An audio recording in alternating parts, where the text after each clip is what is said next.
अस्सलाम वालेकुम, मेरा नाम डॉक्टर लाजवंती है। मैं SICHN में एज अ फिजियोथेरेपिस्ट काम कर रही हूँ। आज हम जिस मौजू पे बात करने जा रहे हैं उस डिज़ीज़ का नाम है न्यूनेटल टेटनस। न्यूनेटल टेटनस हमारे पास होता क्यों है?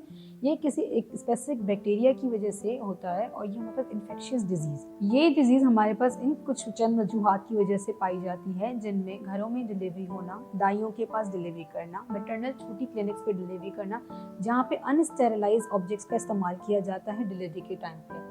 वो आला या औजार जो इस्तेमाल हो रहे हैं उन पे वो एक सर्टेन बैक्टीरिया इन्वॉल्व होता है, जिसमें हमारे पास बच्चे में डायरेक्ट ट्रांसमिट हो रहा होता है। इस डिज़ीज़ के होने की वजह से हमारे पास बच्चों की जिस्म में सख्तपन, जॉ का लॉक हो जाना, जिस्म का अकड़ जाना, फीट में मसला होना और एक ख़ास किस्म की पॉस्चरिंग आ जाना, जिनमें हमारे पास बच्चों को लेटने में, उठने में, बैठने में और ख़ास करके सांस लेने में तकलीफ़ होती है।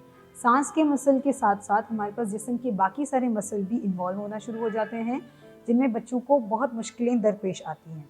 हर 1000 में से 2 बच्चे इस बीमारी का शिकार हैं। SICHN में चंद इस तरह के केसेस रिपोर्ट हुए जिनको हमने 100% सक्सेस रेट के साथ ट्रीट किया है। सफ़ा, जो हमारे पास न्यूनेटल टेटनस से डायग्नोस हुई थी SICHN में, सफ़ा अपने बर्थ के 9th डे पे हमारे पास NICU में एडमिट हुई थी। उसके बाद हमने यहाँ पे पूरे डॉक्टर्स की टीम ने उसको देखा, जिनमें न्यूनेटोलॉजिस्ट, न्यूरोलॉजिस्ट और फिजियोथेरेपिस्ट को शामिल किया गया।